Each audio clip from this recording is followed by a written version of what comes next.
Bonjour, bonsoir les amis. Je vais essayer d'être concis pour cette vidéo. Du coup, pour répondre à la demande de certains de vous, surtout pour mon ami Yassine qui m'a envoyé un message en privé concernant une correction qui est passée en début juillet, une correction en début août et une potentielle correction en début de septembre pour ce mois-ci. Et avant de répondre à la question, il faut qu'on regarde que le retour sur investissement des mois précédents durant les dernières sur les dernières années du Bitcoin que j'ai partagé sur mon canal Telegram. En général, avec cette vue globale, on sait très bien pertinemment que septembre, c'est pas le meilleur mois, quoi. En général, le meilleur mois, c'est novembre de l'année. C'est là où il y avait vraiment des folies sur une performance exceptionnelle. Par contre, en septembre, c'est parmi les pires mois de l'année pour le Bitcoin, sauf celle-ci, c'était le bull run ou la fin du bull run.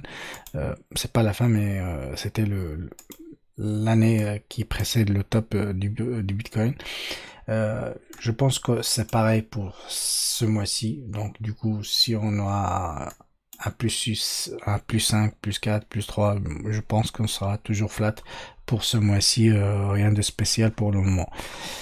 Et pour répondre à ta question, mon cher ami, en général, on est toujours dans le même range. C'est-à-dire, tu prends cet ATH pour le moment, on a ça et on a un bottom ici. C'est ce qu'on a mis pour l'instant. Donc on a un bottom là et un top ici. Au milieu, c'est toujours un range.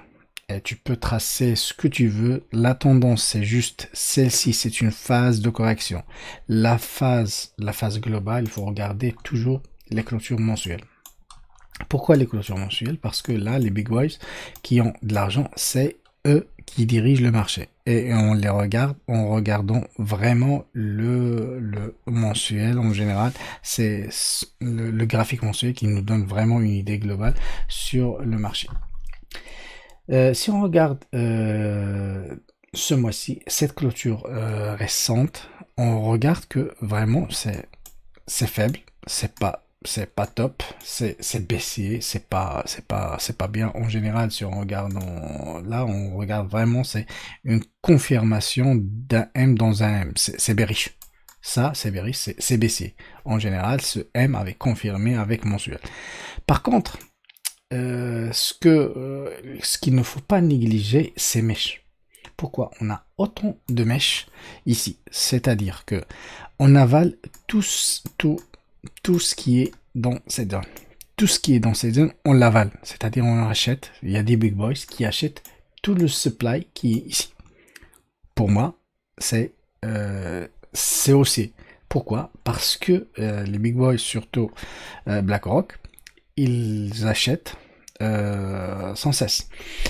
Et même si on regarde ça, si on supprime ça, on regarde vraiment qu'est-ce qu'on a fait de dégâts vraiment sur cette échelle mensuelle.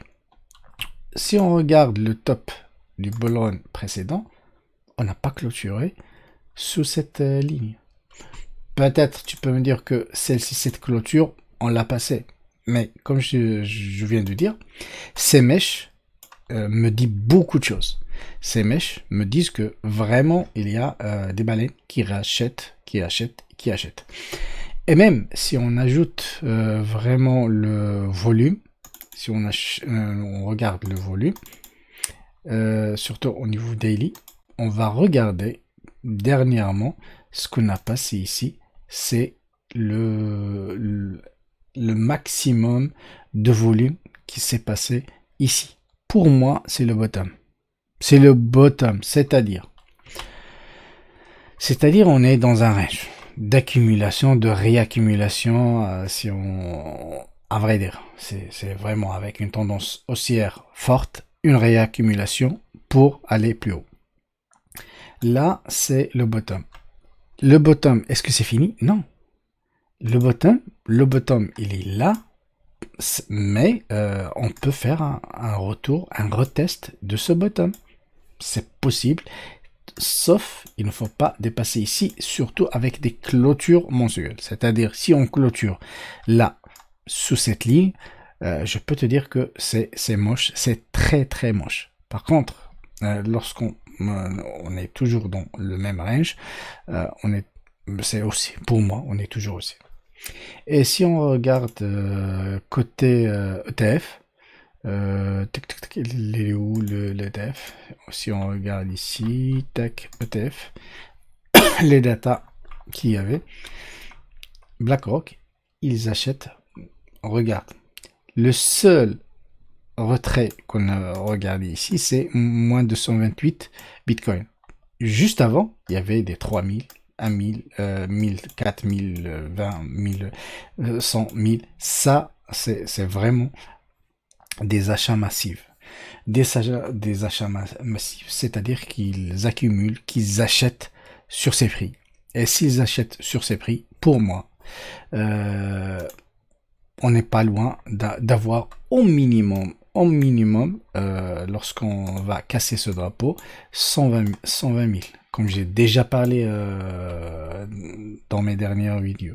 En général, on va dépasser ça. Mais pour moi, un simple objectif pour la cassure de ce drapeau, c'est les objectifs d'avoir les 120 000.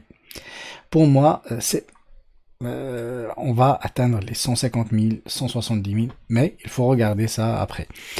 Pour l'instant, ce qu'il faut faire, si tu as du cash, sincèrement, si tu as du cash, c'est le meilleur moment pour injecter du cash.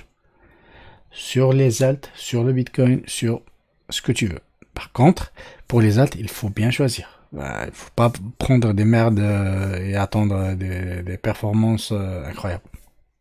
Pour l'instant, tu peux, si tu as du cash, tu peux acheter du Bitcoin et les gros cryptos. Les grosses cryptos, pour moi, ça sera toujours bon de les faire des DCA sur ces cryptos, surtout les cryptos qui ont de la gueule, c'est-à-dire tu vois vraiment une zone d'accumulation claire et surtout qu'on a vraiment des bottoms réels sur le marché crypto, surtout au niveau des alts. On a vraiment massacré les alts et du coup, on se rapproche sur la zone de réaccumulation et même d'accumulation. Si on regarde là sur le Total 3, vraiment contre le Bitcoin, on a vraiment cette zone, on a fait le retest et pour moi, c'est une zone pour aller plus haut. C'est-à-dire, c'est une bonne zone pour acheter des cryptos et des alts même. Et si on regarde le Bitcoin, le vrai Bitcoin, on peut se focaliser sur, par exemple, sur Ichimoku. Tac, on supprime tout ça et tac, regardez sur Ichimoku. On s'approche vraiment de donner un signal aussi. Les nuages, le nuage il est très fin et on peut juste passer ici et là, la Greenspan, il va faire juste ici et on aura un signal aussi sur Ichimoku. Pour moi, on est proche. On est proche pour donner un signal aussi sur le Bitcoin. Si tu veux vraiment acheter après, tu peux attendre la cassure de celle-ci avec des clôtures weekly ou mensuelles pour acheter. Et là, tu achètes sans problème. Après la cassure de cette zone franche, tu peux acheter. Soit avec un retest ou même un buy stop, c'est pas un problème. Un buy stop, c'est-à-dire tu un ordre d'achat buy stop ici pour aller plus haut. Par contre, comme j'ai dit, là ça devient très moche, très moche si on a des clôtures sous cette zone de support. Pour moi, on est toujours dans une tendance haussière. Surtout les alts, même s'il y aura vraiment, supposons que cette zone, c'est le top du Bitcoin. Supposons cette réalité, elle est faite et c'est le top du Bitcoin. Pour moi, même si c'est le top du Bitcoin, les alts vont faire un rallye, c'est-à-dire on va faire une distribution de Bitcoin vers les alts, et chose qui n'est pas faite en ce moment. pour moi, du coup, il y aura vraiment un alt season pour les avoir d'ici fin d'année. Et on est proche. Déjà, pour la dominance, je l'ai déjà parlé et je l'ai déjà évoqué sur pas mal de vidéos. En général, ce que je m'attends, juste à voir cette zone peut-être, dans cette zone, on y aura un vrai rejet. C'est là où il y aura vraiment l'alt season. Là, c'est la zone du Bitcoin. C'est pour ça, si tu veux acheter, c'est le mieux d'avoir du Bitcoin et pas les alts, ou bien acheter des alts qui ont de la gueule. Pour moi, on s'approche vraiment pour l'alt season. On s'approche. C'est vraiment cette zone. Pour moi, le rejet, il y aura dans cette zone. Le rejet du dominance de Bitcoin, il y aura dans cette zone. Peut-être ici, c'est le meilleur moment, c'est la zone des 60 ou 64, 60, cette zone. Pour moi, là, il y aura un rejet. Soit ici, pour avoir vraiment l'alt season. Peut-être jusqu'à la fin d'année. Je ne sais pas. C'est le marché qui va décider. C'est pour ça, c'est pas bearish pour moi, même en regardant les autres alts. Le XRP, comme je l'ai déjà évoqué, c'est vraiment, c'est génial en regardant ça. La zone support long terme qui a vraiment donné un signal ici. Vraiment, il y a des achats massifs sur cette zone. Désolé, hop. Je vais essayer d'être là. Regardez la beauté de ce support.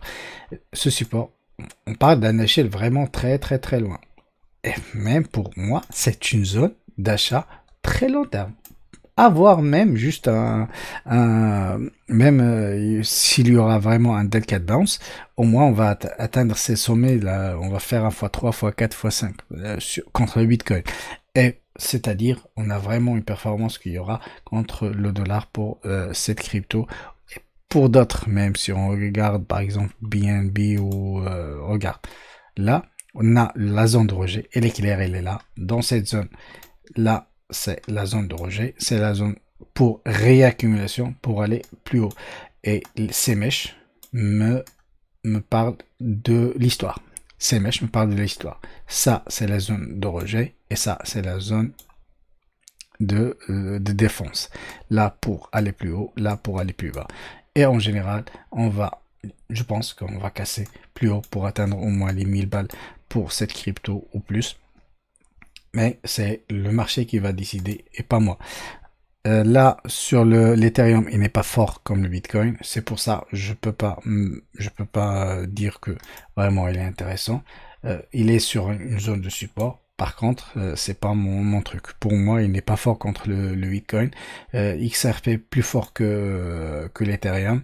C'est pour ça, moi, je peux te dire que acheter XRP est mieux d'acheter Ethereum en ce moment. Tu peux l'acheter, c'est toujours bien d'avoir de l'Ethereum, mais c'est pas pour le moment en général. Il faut avoir un signal. Le signal n'est pas donné pour l'instant pour l'Ethereum pour moi. C'est pour ça, le Bitcoin, c'est un meilleur play en ce moment. Et attendre. Là, si tu as du cash, il faut l'injecter. Si tu as peur, tu peux vendre tout. C'est toi qui vas décider. Si tu as peur, tu peux tout vendre sans problème. Mais pour moi, je ne peux pas vendre dans des zones de support. En général, je ne vends pas. Je dois attendre. Les zones de support, c'est les zones où il faut acheter et pas vendre. S'il y aura vraiment un vrai signal de baissier long terme, c'est-à-dire vraiment un bear market, je vais sortir et je vais prendre ma perte et vous dire que j'ai eu tort et je dois le respecter. Pour l'instant, mes signaux me disent que vraiment il y aura une tendance haussière. C'est juste une question de temps, ni plus ni moins. C'est juste, j'ai bien dit fin d'année. Il faut attendre fin d'année. Il y aura un ATH fin d'année. C'est ce que je suppose, c'est ce que j'attends de ce marché. Peut-être je me trompe, mais c'est ma vision. Vous avez voulu ma vision, c'est ma vision des choses. Et du coup, ce que je peux dire, c'est, je vais arrêter la vidéo, juste pour vous dire, parce qu'il y a beaucoup de personnes qui me demandent s'il y a vraiment des cryptos à acheter.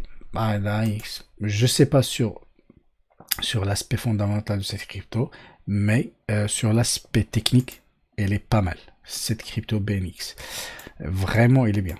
Là, cette crypto m'a vraiment mentionné euh, une hausse intéressante, et pour moi, l'achat ici, après une correction, c'est toujours bien. C'est toujours bien d'acheter après une correction. Là, une belle correction, acheter et attendre pour vendre plus haut. Juste ça, je vais m'arrêter ici. Allez, n'oubliez pas nos frères en Palestine. Assalamu alaikum wa rahmatullahi wa barakatuh.